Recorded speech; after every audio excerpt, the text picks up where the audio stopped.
this is a big day, obviously, the last bit that we're studying. And so necessarily, I'd like to have a summary experience. In the study guide, I did encourage participants to write out their own personal summary of each week. I think that's a really useful exercise because I think it allows you to go back to that week of study and figure out what was the takeaway. Because I don't necessarily hit that on the nose, you know. And if you had to, so the exercise there is if you had to explain, let's see, if you had to explain Matthew 5:17-20 to someone, which is the passage about Christ and the law, how would you summarize it? And so I think that's a really good exercise, a really useful way of studying. You know, it doesn't have to just be done here. You can do it anytime. I've read a passage. How would I summarize it? That takes real thought and real depth with the Lord to say, what is the take? What is your purpose here, Lord? What am I, you know, sometimes I say God is in the prepositions. Like, look at the little words. What does he mean by to or therefore or with or without? Like, we look at the big words like whatever those might be, peace and sin, but what is he really saying here? And so I think that's a useful tool wherever you're studying the Bible, but especially useful here because this is the last day and a summary vibe is appropriate. But I want us to look at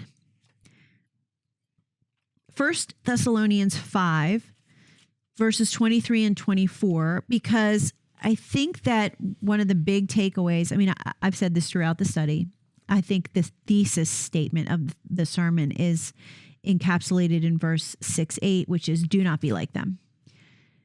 But obviously to distill it down to just that is not right. But if you had, you know, we like our nuggets, right? We like, give me the takeaway. Give me the bumper sticker. If you had to think about the sermon as a distilled message, do not be like them is a pretty good one, right out of its own text. Obviously, we're not going to put something extra on the text, but that bit right in the middle is the overarching message. You know, don't be like the world. Live the way I'm teaching you, and therefore be blessed. The Beatitudes. Therefore, be salt and light and influence the people around you. Therefore, better understand the law and what I did to overcome it, but not abolish it. It's all about don't be like those who do not know me and hear me and recognize my voice. Don't be like them. Be like the people I made you to be, the people that you are. My disciples. I mean, that's something we really hammered home the first week is the sermon is for disciples. It's not to be used as a weapon to a non-believer. You're not living this way, so you're going to hell. Okay, that's bad. Don't do that. The sermon is for disciples. Faith comes first. And then through the Spirit, we live out the prescription for the kingdom that Jesus gives us here. So I think 1 Thessalonians 5, 23 and 24 is helpful for that. So would you read it for us, Jody? Sure. And the very God of peace sanctify you wholly. And I pray God, your whole spirit, soul, and body be preserved blameless unto the coming of our Lord Jesus Christ. Faithful is he that calleth you, who will also do it. Yeah.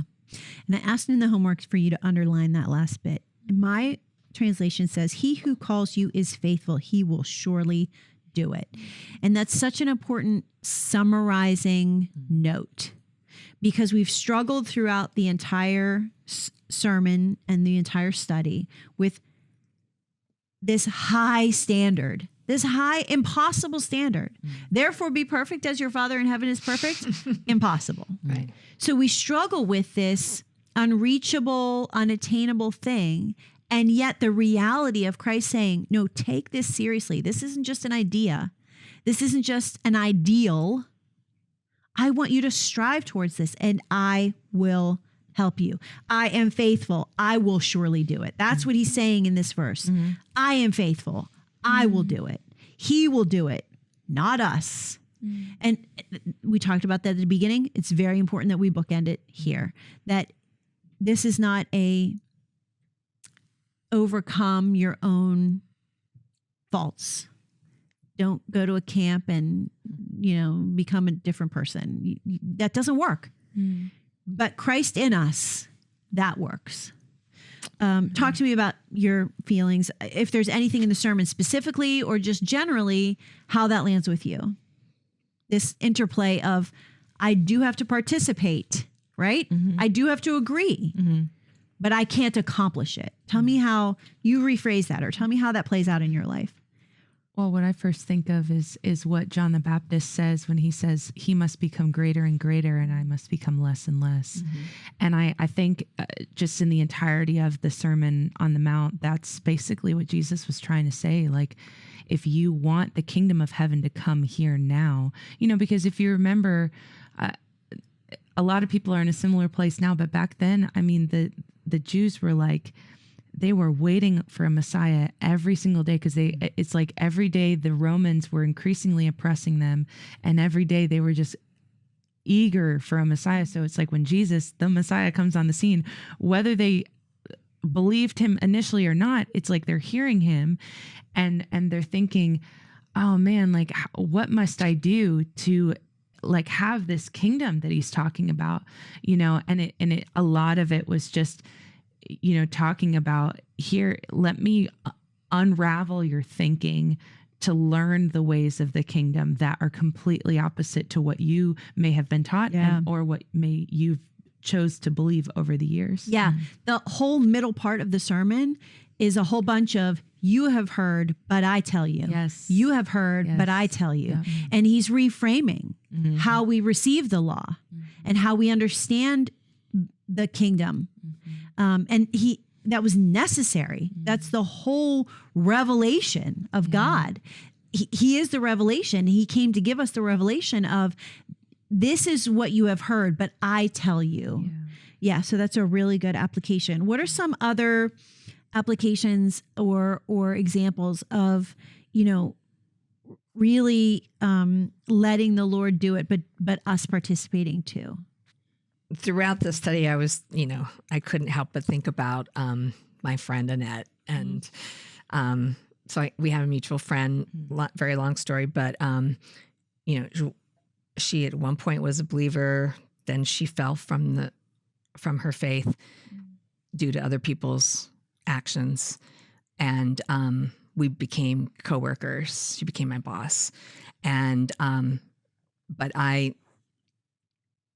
it was the first spiritual battle that I've ever had in my life. It was the first one, and it was intense. It was crazy. And I knew for sure that God was in the midst of it, but so was Satan, hardcore.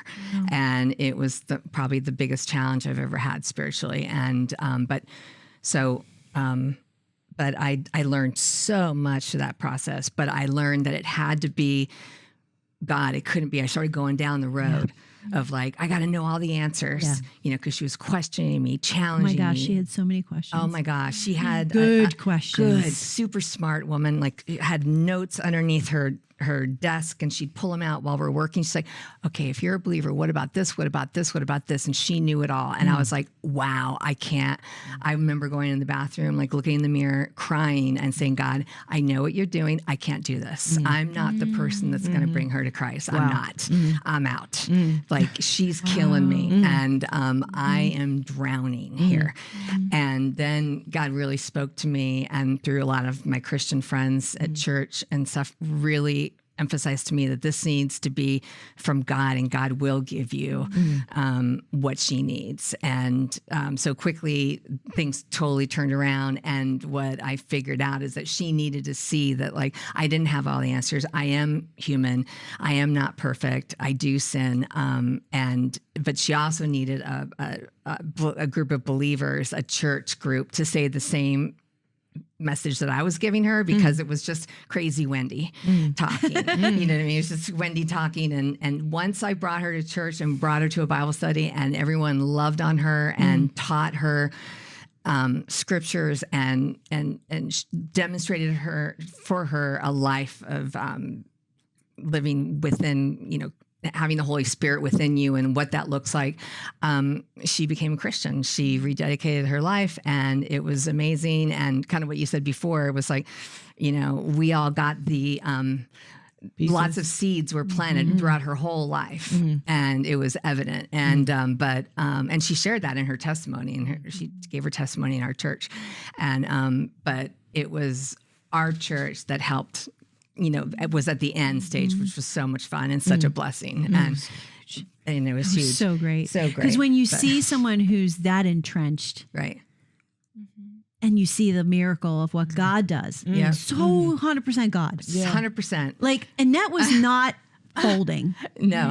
I mean, we were given good arguments, and sometimes we didn't have the answers. Nope. She came to our Bible study, and she took more notes than anyone. Yes. Wow. And Pages and yes. pages. She came more prepared than anybody, Yeah. and she took more notes than anybody. Yeah. And it was like she was entrenched. She knew the Bible better than I did. Yeah, yeah, and And- to I just got goosebumps I thinking know, about her I know. because to watch her transformation is a perfect example of He will do it, Yeah. not us. Yes. Yeah. We had to agree Yeah. that He was going to do it, Right. and we had to show up and let Him do what He was going to do if And we were let going to be a Him part use of us, us. a part of it. Yeah, if He Right. could, Right. If He could. There were times when I said stupid stuff. Yeah, me too. I was just like, And that I like, wasn't right. not good. And you go home and you're like, oh, crap. But God will work through the imperfect, broken vessel. You But know? that's exactly what she needed. Yep. She needed to know that you could be an imperfect vessel and be His child. Yeah. Because she knew she was imperfect. And she thought we were all perfect. And so she'd sit there with me at work every day saying, like,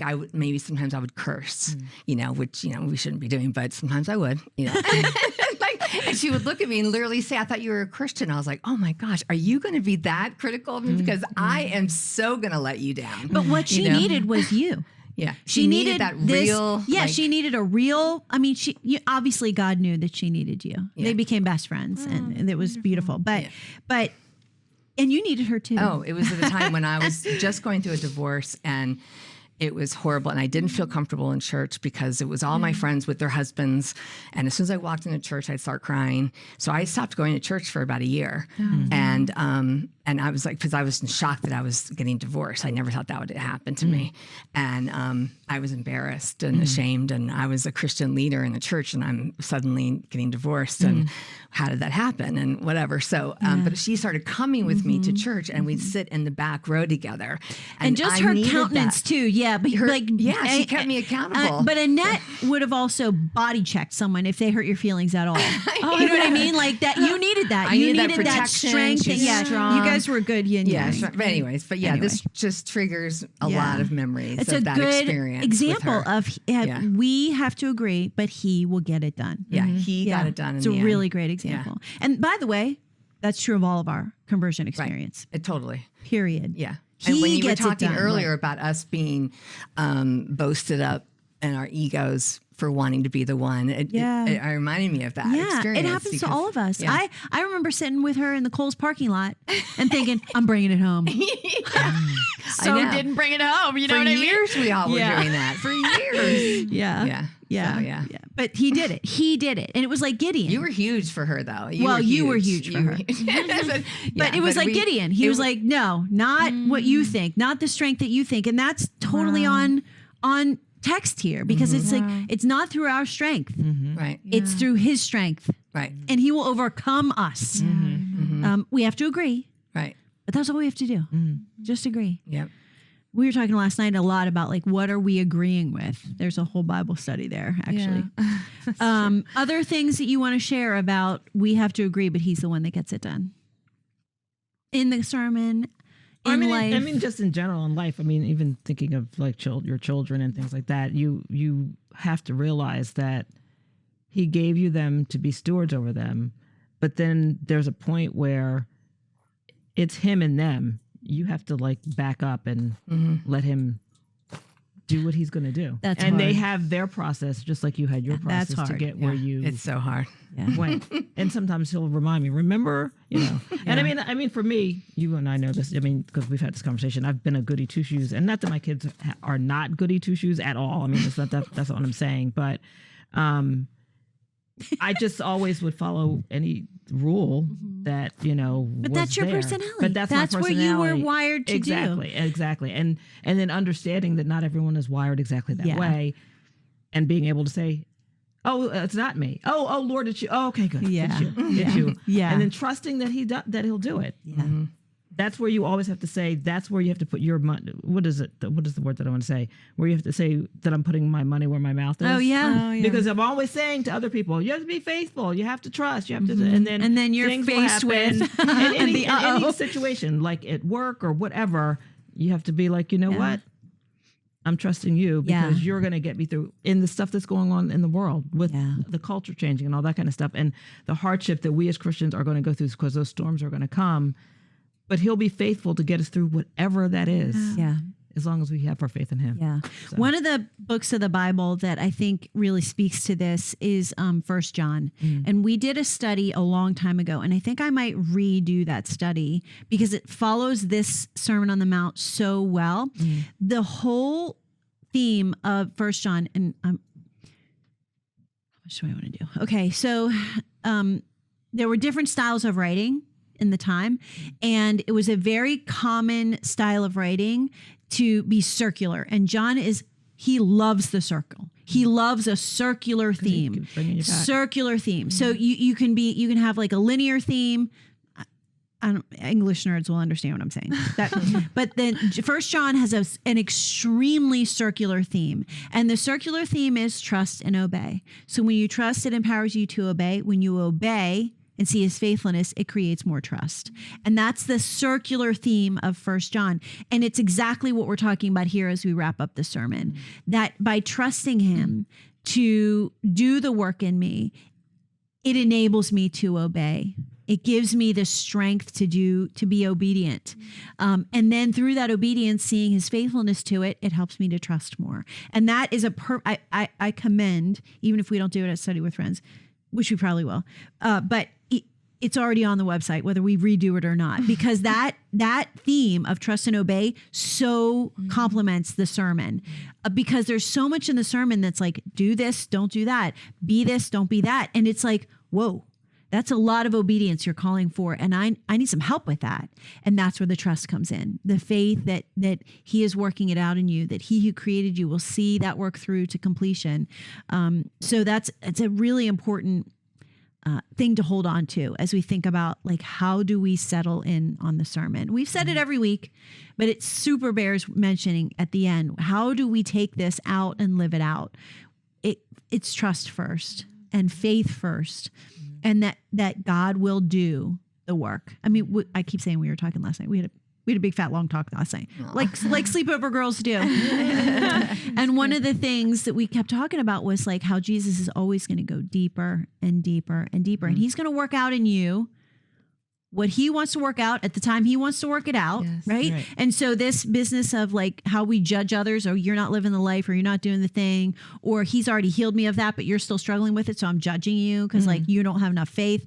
That's all wrong, guys. Yeah. It's let each person go through their process. Take the log out of your own eye. Yes. By the way, that's in the sermon.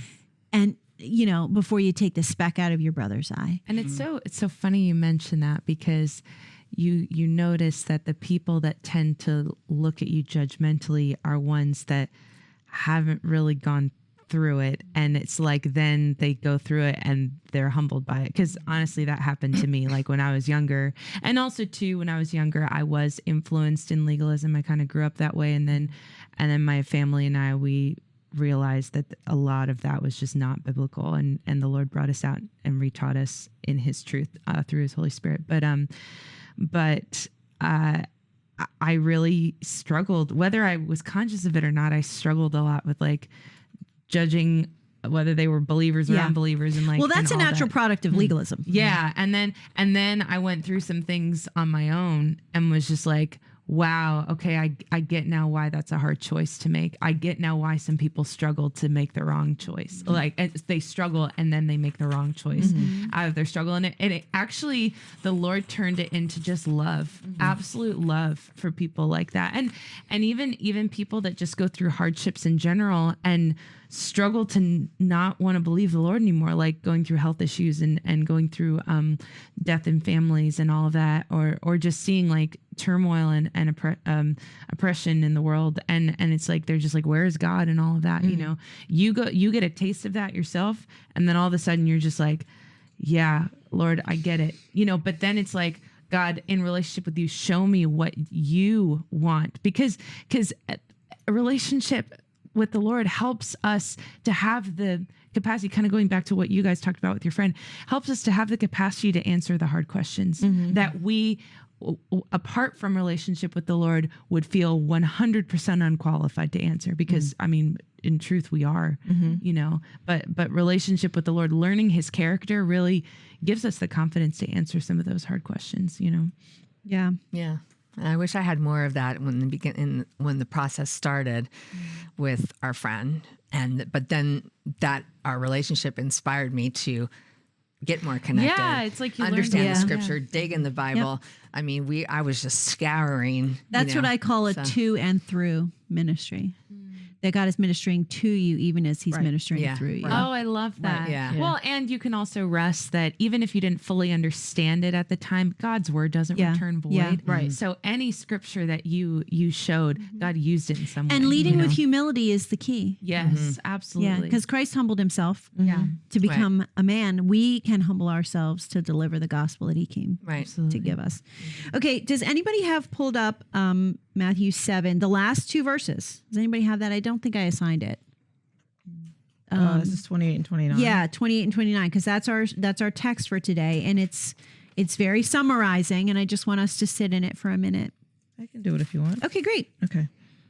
Make sure I am in the right place. Okay. And it came to pass when Jesus had ended these sayings, the people were astonished at his doctrine or teaching, for he had taught them as one having authority and not as the scribes. So what does that mean? Who is this preacher? I'll give you a cliff note.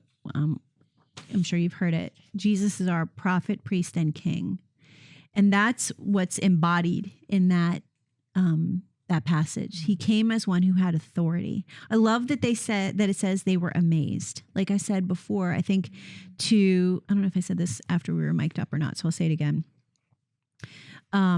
The crowds didn't say, "Oh no, what you're saying is too hard." They were just amazed. And isn't that the most perfect expression of worship? You're not thinking about how do I get it right? You're just in awe of him. Yeah. And so I think that's the right place to land at the end, to say, you do have all authority and you are the creator. And you have given me this gift of relationship with you. I'm in awe of you. I'm in awe of you. I'm amazed by you. Like, what an amazing experience for them. We get caught up because we do love those checklists. We love, give me the rules. Let me follow the rules. Let me know. Listen, I want to know how to be more intimate with him. During the week where we talked about Christian prayer and the Lord's Prayer, we talked about how that reflects exactly the tabernacle and how God has given us exact prescription for how to approach him properly. We should pay attention to those things, but we should never lose the awe and amazement. Did your passage say astonished? Mine Or did, yours? yeah. Yeah. That's where we should land. Not let me go get busy, little b, and do all the things, but let's land in the awe. Anything you want to say about the awe? Oh, I had that experience. Just want to feel it. I had the experience recently, just in a work environment, long story, but I was let go first time in my life. And there was lots of drama with this particular person, and this person had a lot of problems, and it was evident. And I tried so hard to be humble, to be loving, to be supportive, everything. I pulled it all out of my magic bag, and it nothing worked. So she wrote up an evaluation. It was completely false, completely false. Submitted it to her higher ups. Everything on that was wrong, never happened. And I connected with God, Jesus, in a very intimate way during the month after that ordeal, because I was so angered at the injustice of it all. And I was like, Wendy, stop it. You have no clue, because Jesus went through the ultimate unjust situation. And and I really connected with him emotionally and spiritually on that level, because I was just so fired up and so upset. I'm thinking how he felt this times a million, and he handled it with such grace and honor. And I love connecting with God on a personal level like that, where it's and like you on a see human it, level. you just see it in a deeper way. You're like, Right. oh, wow. Wow, that's a lot. Wow. Yeah. Yeah. That he went through a Anytime lot. we get the wow, I think that's the perfect expression of our faith. And it's a way to is honor the wow. him. Yeah, it's a way to honor God. And we can't lose the wow Right. as we try to do the things. Okay, yes, hearing and doing. Yes, practical behavior. Yes, salt and light. Yes, go do. Don't just hear, do. But don't get so lost in the do that you lose the wow. The crowds were amazed at his teaching. Like, of all the parts of the Sermon on the Mount, that's probably the one we should focus on the most. Right? Yeah, there's this song that I know that's just by like a worship team, that some of the lyrics of the song is, may we never lose our wonder, bright-eyed and mystified, may we be just like a child staring at the beauty of our King. Kind of just talking about like don't get your eyes off of how sovereign and holy he is, just kind of like a child that looks up at their parents. Like I grew up that way. I really, really, like, my parents were my role models, and I'm thankful to have a relationship like that, because I know a lot of people don't have that with their parents, but I was very grateful to have that. And there would be just times I'd look up at them and I'd be like, how are you my parents? Like, you Reverence. yeah, and then when the Lord like used that experience in my life to then equate it to how I see God, I would just be like, how are you my God? Like, and yet you chose me. Yeah. You And you chose love me individually. Yeah. Yeah. You And yet know you're- me individually. Yeah. Yeah. Yeah. Yep. Yeah. It is Jody? amazing. No, I mean it is exactly that. I mean, it's just the wonder of who he is, and that he even in like your day-to-day everything, like even today getting here, and I'm like, I think I know where I'm going. And then it's like all of those things that he even like stoops down to even think about anything that you need, like anything that you need. And then also for me, looking back in my life before I was a believer and knowing how he just kind of steered me even in that, to put me where I am and who I am today. So Yeah. What you just said is a good reminder. Our family's counselor, she's Christian. She's the only person that I've ever used the word anointed with. Like, I just don't take that word. I take a word seriously, but she is super anointed. And a lot of times opening prayer for a counseling session, she'll say, God, remind us that you sit high, but you bend low. Oh, that's so good. Perfect description of what we're trying to say here. Like, you sit high, but I matter to you. Right. Like a father, you bend down to me, right? Like that is he's our it. dad. That is it. Yeah. That is it. Yeah. That you sit high and you have high standards for your disciples, but you bend low to give us the help we need to be in relationship with you and be right with you. What an amazing God we serve.